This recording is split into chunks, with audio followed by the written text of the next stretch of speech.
So hello everyone, welcome to our channel. So बच्चे लोग, हम लोग पढ़ रहे हैं क्लास 12 इकोनॉमिक्स। और बेटा, आज से हम लोग शुरू करने वाले हैं अपनी नई जर्नी अपनी नई बुक के साथ, इंडियन इकोनॉमिक डेवलपमेंट, जिसमें हम लोग आज स्टार्ट करेंगे अपना chapter number 1, Indian economy on the eve of independence. तो टाइप से बच्चों की रिक्वेस्ट आ रही थी कि मैम इंडियन इकोनॉमिक डेवलपमेंट पढ़ाइए, और इंडियन इकोनॉमिक डेवलपमेंट से रिलेटेड कुछ चीजें आप लोगों को जाननी बहुत जरूरी है। पर उससे भी पहले लेक्चर की अटेंडेंस लगाइए। स्टार्ट करते हैं फिर अपनी आज की क्लास। तो बेटा, चैप्टर का नाम तो देख ही लिया है, Indian economy on the eve of independence. लेकिन इस चैप्टर को पढ़ने से पहले कुछ बातें जो आप लोगों के लिए जाननी बहुत जरूरी है, चलो उनको थोड़ा सा डिस्कस कर लेते हैं। बेटा देखो, ये जो हमारी इंडियन इकोनॉमिक डेवलपमेंट की बुक है, उसकी शुरुआत हम आज से कर रहे हैं।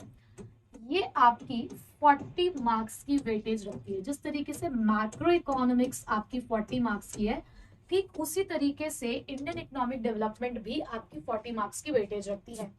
हम लोग जो आज स्टार्ट कर रहे हैं बेसिकली बेटा, वो यूनिट 1 है। बट ये जो यूनिट 1 है, ये 3 पार्ट्स में डिवाइडेड है। इस यूनिट 1 में आपको 3 चैप्टर देखने को मिलेंगे, chapter number 1, chapter number 2 and chapter number 3। तीनों ही चैप्टर मिला करके आपके 12 मार्क्स के आने वाले हैं, तीनों चैप्टर मिला के। और ये तीनों चैप्टर आपको इंडिया की पूरी इकोनॉमी के डेवलपमेंट के बारे में बताएंगे, कब से कब तक, कि जब हमारा देश आजाद हुआ, यानी कि 1947 में जब हमें आजादी मिली, वहां से लेकर 1991 तक का सफर हमने कैसे तय किया। इवन 1991 के बाद भी हम लोगों ने कहां तक डेवलपमेंट कर लिया था, वो सारी की सारी बातें ये 3 चैप्टर्स आपको पढ़ाने वाले हैं। तो बहुत इंटरेस्टिंग आपको लगेगी, बहुत सारी नई नई बातें आपको यहाँ पर जानने को मिलेंगी, और बहुत इजीली आप इन चैप्टर्स को कवर अप कर पाओगे। मतलब बहुत ज्यादा ऐसा कुछ आपको परेशान नहीं होना पड़ेगा कि यार ये भी याद रखना है, ये भी याद रखना है, नहीं। आप बस एक कहानी की तरह इसको सुनते जाना, कि जैसे एक मूवी चल रही है, हम एक वेब सीरीज देख रहे हैं और एपिसोड पे एपिसोड आ रहे हैं, तो जिस तरीके से वहां पर तुम चीजों को याद रखते हो कि यार सेकेंड एपिसोड में क्या हुआ, उसके लिए फर्स्ट एपिसोड में क्या हुआ था, ये पता होना जरूरी है ना। क्योंकि हर एक एपिसोड एक लिंक होता है, उसके आगे की कहानी होती है। ठीक उसी तरीके से यहाँ पर भी ये चैप्टर पे चैप्टर आते जाएंगे, और आपको उनके साथ एक लिंक क्रिएट करना होगा। ठीक है, तो बस एक कहानी की तरह हम इसको पढ़ते जाएंगे, समझते जाएंगे, और पूरे नंबर ले आएंगे। ठीक है, चलो। तो पहले चैप्टर नंबर 1 का थोड़ा सा मैं आपको यहाँ पर इंट्रो दे देती हूँ कि चैप्टर नंबर 1 में बेसिकली क्या हो रहा है। चैप्टर का नाम क्या है? चैप्टर का नाम है Indian economy, Indian economy on the eve of independence. अब मतलब क्या है, ये चैप्टर की कहानी कहाँ से शुरू हो रही है? क्या ये चैप्टर की कहानी वहां से शुरू हो रही है जहां से अंग्रेजों ने हमारे ऊपर शासन करना शुरू किया था? नहीं बेटा, ये कहानी वहां से नहीं शुरू हो रही है। ये कहानी शुरू हो रही है उस समय से जब हम अंग्रेजों से, चंगुल से जस्ट आजाद ही हुए थे।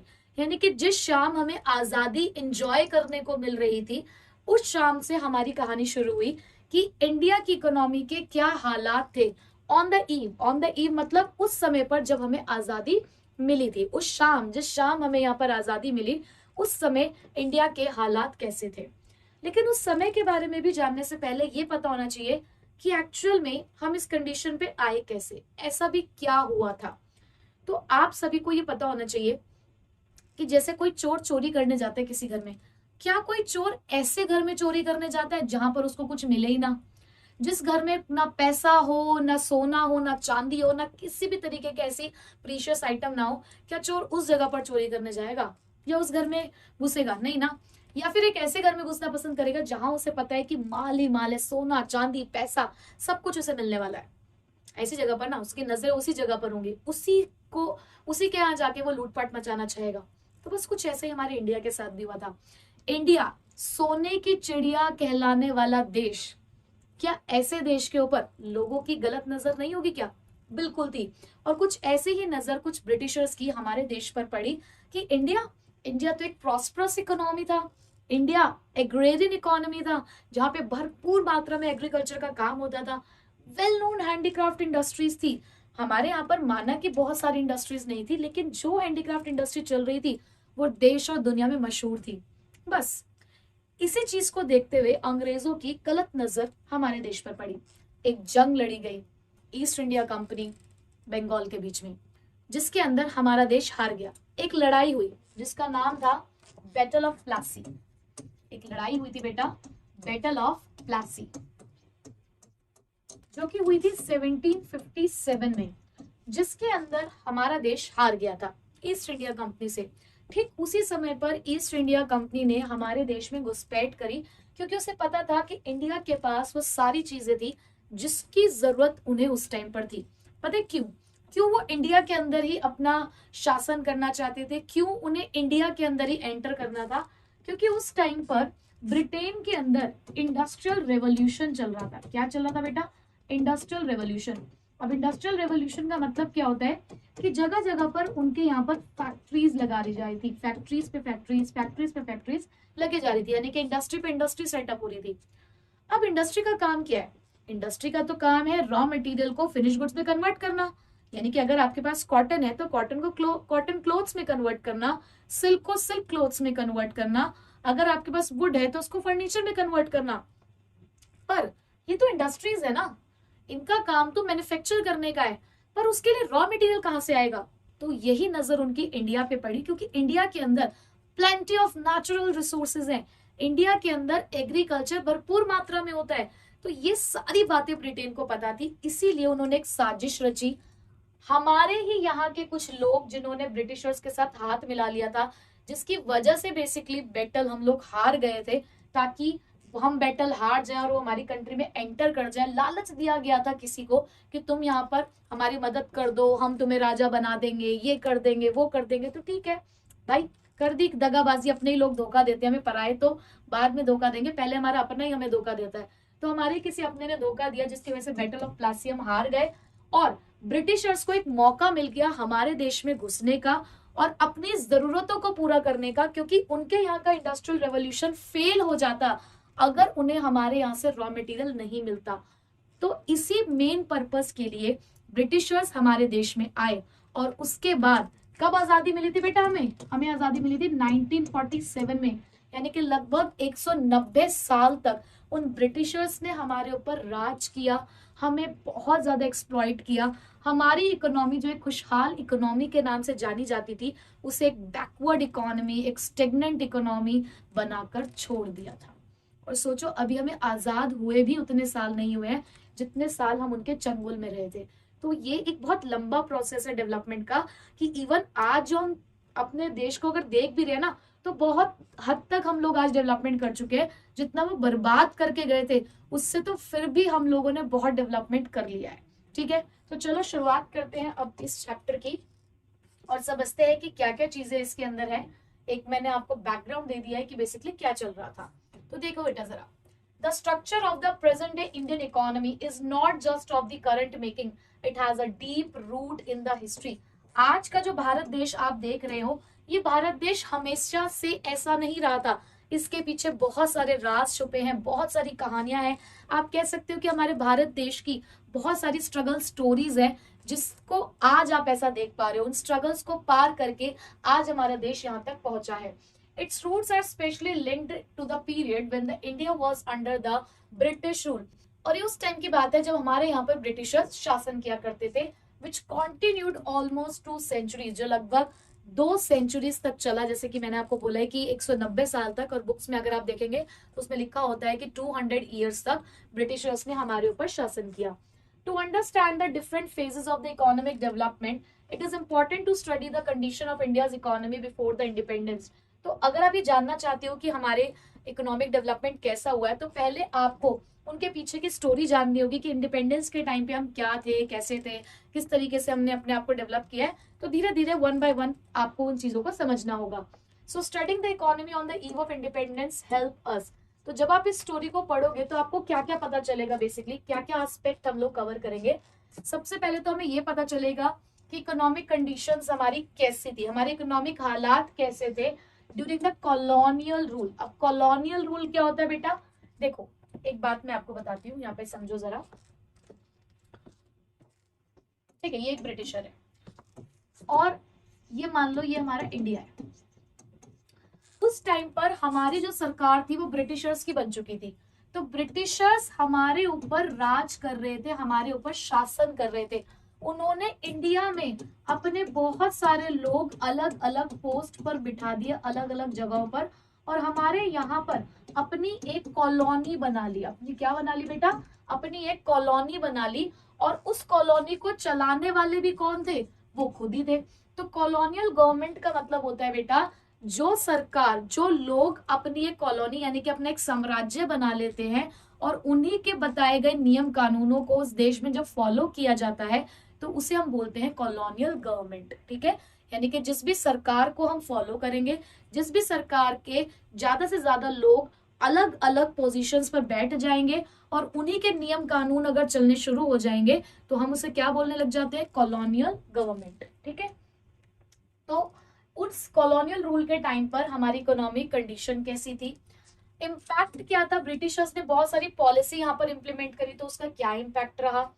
हम लोग क्या क्या चैलेंजेस फेस कर रहे थे आफ्टर इंडिपेंडेंस? तो ये सारी जानकारी बेसिकली इस चैप्टर के अंदर हमें मिलने वाली है। ठीक है, तो पहले हम लोग पढ़ते हैं कि ब्रिटिशर्स कहाँ से आए थे, ये ब्रिटिश रूल का ओरिजिन कैसे हुआ। तो बेटा लिखा है British rule in India change the course of the Indian history, यानी कि ब्रिटिश रूल ने ही इंडिया की हिस्ट्री को पूरी तरीके से बदल दिया। और इसका फाउंडेशन कहाँ से हुआ? इसका फाउंडेशन यानी कि ब्रिटिश एम्पायर, ब्रिटिश साम्राज्य कब हमारे देश में आया? जब बैटल ऑफ प्लासी हुई। तो बेटा इसके आपको ईयर याद रखना है कि बैटल ऑफ प्लासी कब हुई थी? 1757 में। प्लीज नोट डाउन कर लीजिए कि बैटल ऑफ प्लासी कब हुई थी? 1757 में। The battle of Plassey was fought in 1757. The battle marked the beginning of the British political and the economical control over the India. और इसी बैटल, इसी लड़ाई की वजह से हमारे यहाँ पर पॉलिटिकली भी और इकोनॉमिकली भी ब्रिटिशर्स का जो राज था, वो शासन था, वो होना शुरू हो गया था। ठीक है, नेक्स्ट बेसिक पर्पस। अब आते हैं असली मुद्दे पर कि बेसिक पर्पस था क्या। चलो इसको भी थोड़ा सा पहले समझते हैं कि उनका बेसिक पर्पस क्या था हमारे इंडिया में आने का। देखो, ये मान लो कि ये ब्रिटेन है, ठीक है, ये तो हो गया ब्रिटेन और ये है हमारा इंडिया। अब ब्रिटेन में इंडस्ट्री पे इंडस्ट्री, इंडस्ट्री पे इंडस्ट्री, इंडस्ट्री पे इंडस्ट्री सेटअप हुई हुई थी। ठीक है, अब ये सारे लोग ब्रिटिशर्स जो है ये खड़े हुए यहाँ पर इस चीज को देख रहे थे। इन्होंने देखा कि यार हमने इंडस्ट्री तो सेटअप कर दी है, बस इंडस्ट्री में हम काम क्या करेंगे? मतलब कि मेरे पास मुझे ब्रेड टोस्ट खाना है, अब मेरे पास टोस्टर तो है जिसमें ब्रेड टोस्ट बनता है, लेकिन मेरे पास ब्रेड ही नहीं है, या उस ब्रेड को बनाने के लिए मेरे पास रॉ मटेरियल ही नहीं है। अब मैं ब्रेड भी कैसे बनाऊं? सिर्फ मैंने टोस्टर तो खरीद लिया है, लेकिन ना तो मेरे पास ब्रेड बनाने का सामान है, ना ही ऐसा कुछ है कि यार रेडीमेड मेरे पास ब्रेड आ जाए, ऐसा भी कुछ नहीं हो रहा। तो ये काम होगा कैसे? उन्होंने अपनी नजरें इंडिया की तरफ दौड़ाई, तो उन्होंने देखा कि अरे इंडिया में तो भाई बहुत एग्रीकल्चर है, इंडिया में तो लोग बहुत सारा एग्रीकल्चर का काम कर रहे हैं, यहाँ तो भरपूर मात्रा में सामान है, यानी कि यहाँ तो खूब सारा रॉ मटेरियल है। यानी कि अगर मुझे यहाँ पर कॉटन के कपड़े पहनने हैं, अगर हमें कॉटन के क्लोथ बनाने हैं, तो भाई उसके लिए कॉटन हमें यहीं से मिल जाएगी। तो ये तो बहुत बड़ी बढ़िया चीज है। तो उन्होंने एक पॉलिसी बनाई, उन्होंने अपने पर्पस सेट किया कि अगर हमारा शासन हो जाए इस देश के ऊपर, अगर हम इस देश के मालिक बन जाएंगे, तो हम पता है क्या करेंगे?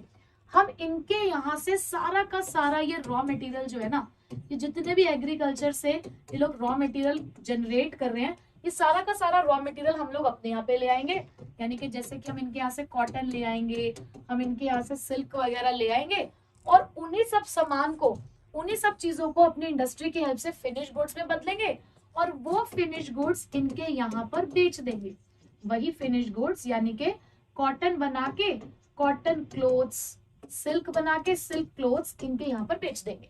ठीक है, तो बेसिक पर्पस आपको क्या दिख रहा है कि वो लोग क्या करना चाहते थे कि वो चाह रहे थे कि इंडिया रॉ मटेरियल तो एक्सपोर्ट कर दे। इंडिया क्या कर दे? रॉ मटेरियल तो उसके यहाँ से एक्सपोर्ट हो जाए, यानी कि इंडिया से सारा का सारा रॉ मटेरियल ब्रिटेन में आ जाए, और वहीं पर उन्हीं के सामान का इस्तेमाल करके हम फिनिश गुड्स बनाए और वही हम इंडिया के अंदर जाकर बेच दें।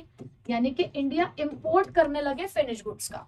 तो बेसिकली ये उनका मेन पर्पस था हमारे इंडिया में घुसने का, कि वो इंडिया को बनवाना चाहते थे एक्सपोर्टर, वो इंडिया को क्या बनाना चाहते थे, एक्सपोर्टर बनाना चाहते थे, किस चीज का, रॉ मटेरियल का। But on the other hand वो इंडिया को इंपोर्टर बनाना चाहते थे, किस चीज का, फिनिश गुड्स का, कि भाई तुम अपना रॉ मटेरियल हमें दे दो, उस रॉ मटेरियल को फिनिश गुड्स में कन्वर्ट करके हम तुम्हें दे देंगे। तो ये मेन पर्पस था, ये बात आपको याद रखनी, पूरे चैप्टर में बार बार आएगी। तो एक बार मेरे साथ रिपीट करते हैं कि क्या पर्पस था ब्रिटिशर्स का हमारे इंडिया पे शासन करने का या इंडिया में एंटर करने का।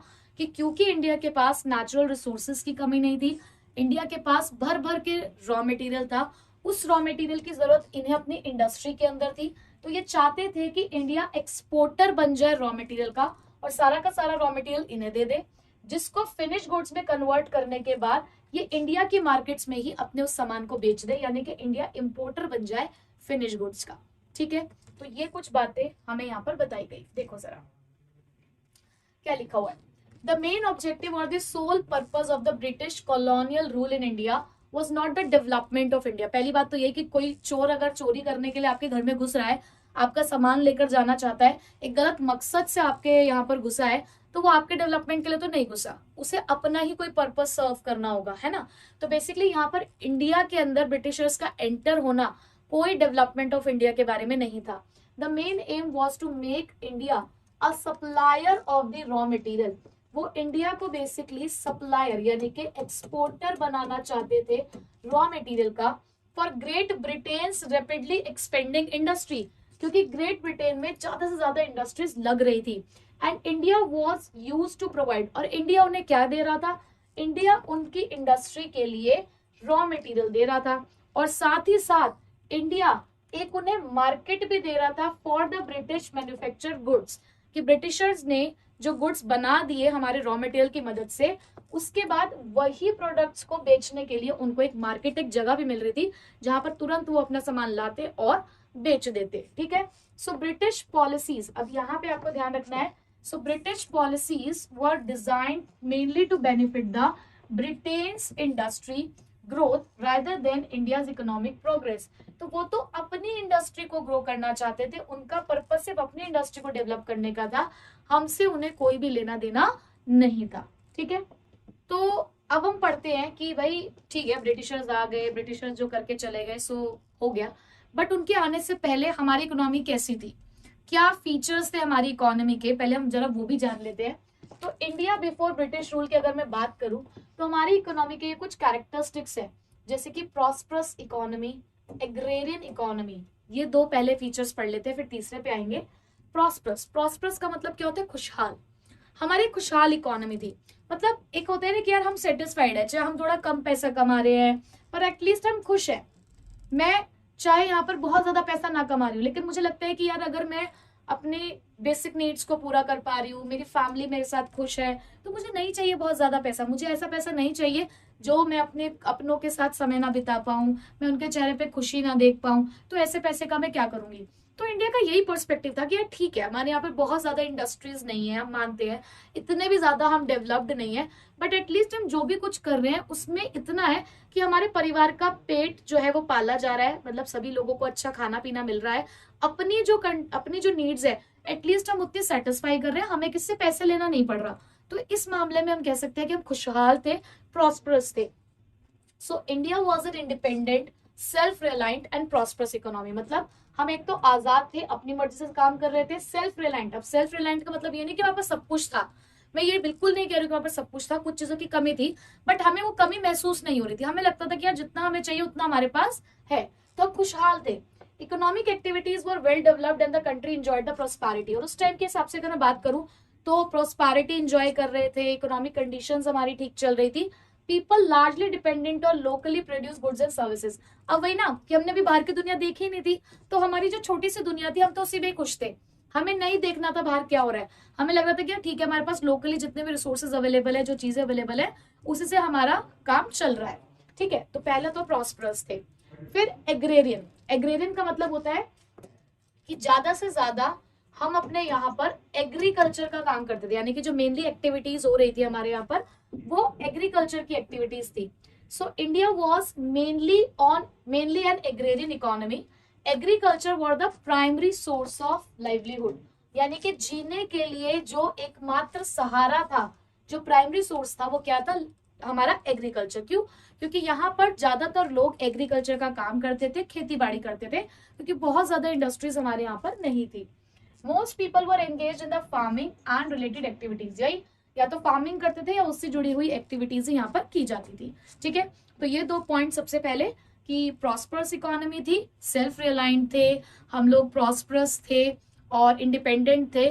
दूसरा एग्रेरियन, यानी कि ज्यादा से ज्यादा लोग एग्रीकल्चर के काम में लगे हुए थे। तीसरा है well known handicraft industry.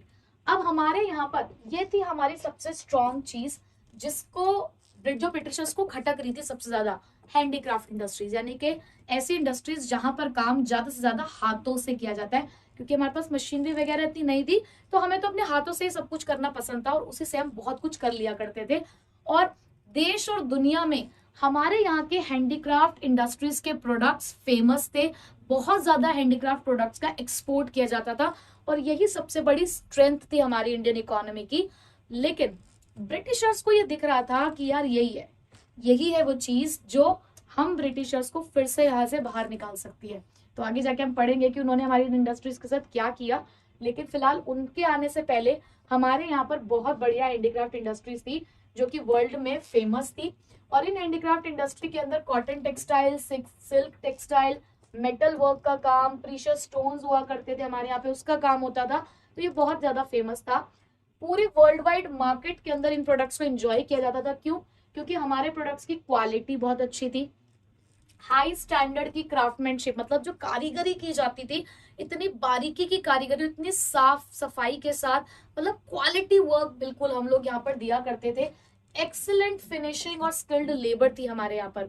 So Indian goods has a strong international reputation and were widely demanded in the foreign markets. तो हमारी बहुत अच्छी एक रेपुटेशन बन चुकी थी इन हैंडीक्राफ्ट इंडस्ट्रीज की वजह से इंटरनेशनली, और फॉरेन मार्केट्स में बहुत ही ज्यादा इन प्रोडक्ट्स को डिमांड किया जाता था।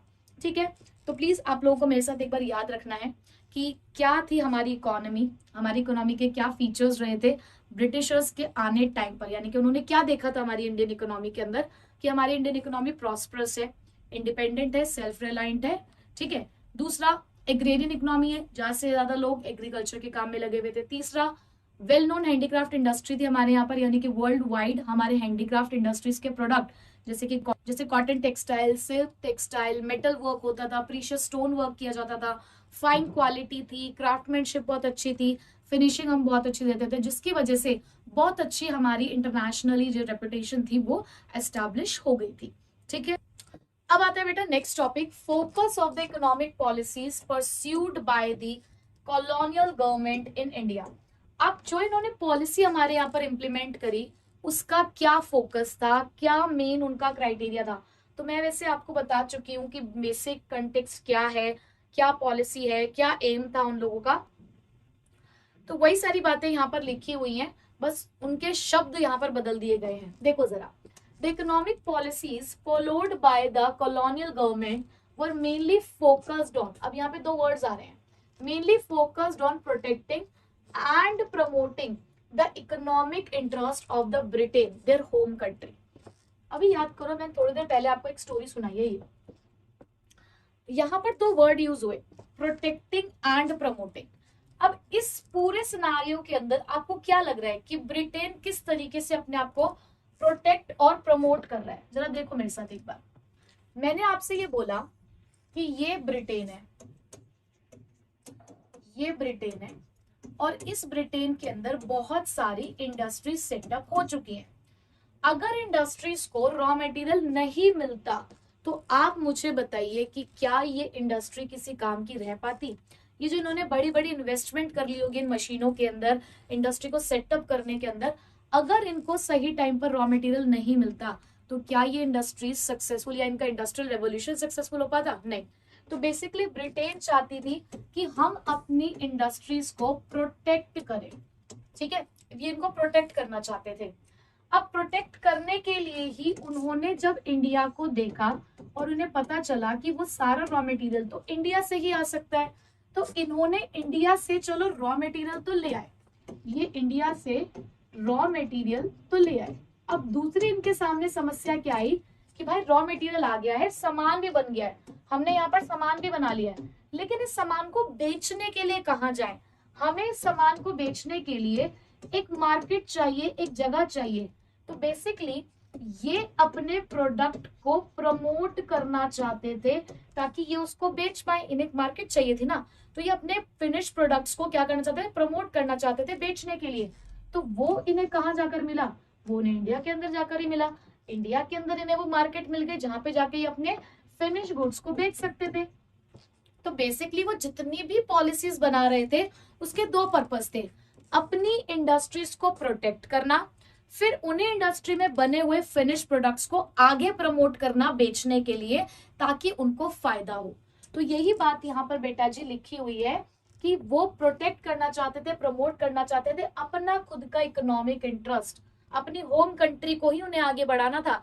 हमसे हमसे उन्हें कोई लेना देना नहीं था। वो अपने सेल्फिश मोटिव के लिए इंडिया में एंटर हुए थे, ठीक है। And these policies were not aimed at the development of Indian economy. Indian economy से कोई लेना देना नहीं था। The British government framed the economic policies.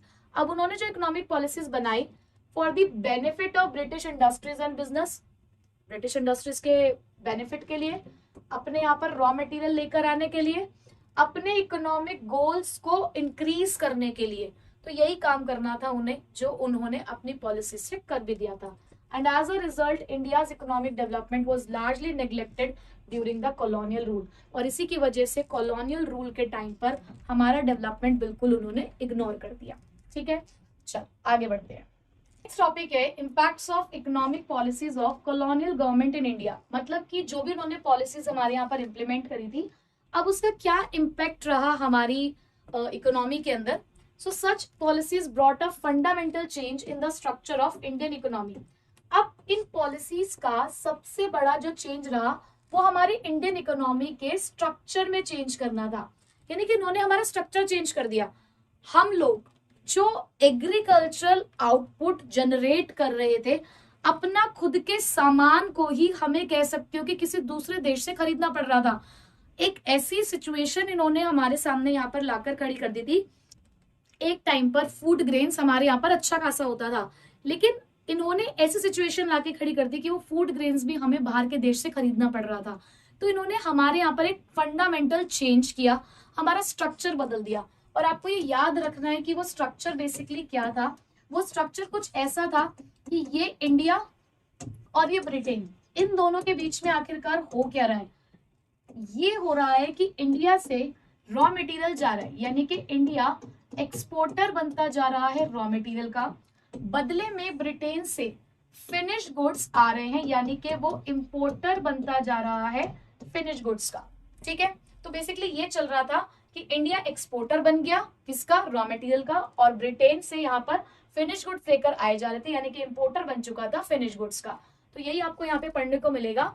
Such policies brought about the fundamental change in the structure of Indian economy, transforming the country in the supplier of the raw material, जो हमने भी पीछे भी पढ़ा था कि सप्लायर ऑफ रॉ मटेरियल बन गए और कंज्यूमर बन गए फिनिश इंडस्ट्रियल प्रोडक्ट्स के, जो ब्रिटेन से आ रहे थे। Obviously, the colonial government never made any sincere attempt to estimate India's national and the per capita income. और किसी भी तरीके से ऐसा कोई अटेम्प्ट नहीं किया जा रहा था फ्रॉम द कॉलोनियल गवर्नमेंट कि वो हमारे देश की एक बार पर कैपिटा इनकम कैलकुलेट कर लें या नेशनल इनकम को कैलकुलेट करके देख लें। मतलब इस तरीके की कोई चीज वो नहीं करना चाहते थे। Some notable economists who estimated the per capita income. अब यहाँ पर क्या हुआ, लेकिन फिर भी कुछ लोग आए जिन्होंने कुछ एस्टिमेट किए नेशनल इनकम के बारे में, पर कैपिटा इनकम के बारे में, और उसमें से कुछ लोगों के एस्टिमेट बहुत ज्यादा सिग्निफिकेंट यानी कि इंपॉर्टेंट रहे। तो आपको थोड़े से नाम याद रखने हैं। Among the notable estimators Dadabhai Naoroji, William Digby, Findlay Shirras, VK RV Rao and RC Desai, जिसमें से VK RV राव के जो एस्टिमेट्स थे वो सबसे ज्यादा सिग्निफिकेंट यानी कि सही माने गए। तो आपको याद रखना है इनका नाम कि किसके सिग्निफिकेंट थे, VK RV राव, ठीक है। कंक्लूजन क्या रहा, बहुत सारे इकोनॉमिस्ट ने अटेम्प्ट किया कि भाई वो इनकम वगैरह को फाइंड आउट करे, देखें कि क्या चल रहा है क्या नहीं चल रहा, बट कॉन्फ्लिक्टिंग रिजल्ट थे। सब अपने अपनी अलग अलग तरीके से बातें कह रहे थे। तो बहुत सारी स्टडीज ने ये रिवील किया, जो मेन हमें याद रखना है कि जो कंट्री की जो ग्रोथ थी, एग्रीगेट रियल आउटपुट जो था बेसिकली हमारे first half of 20th century में वो लेस देन 2% था। ये आपको ध्यान रखना है।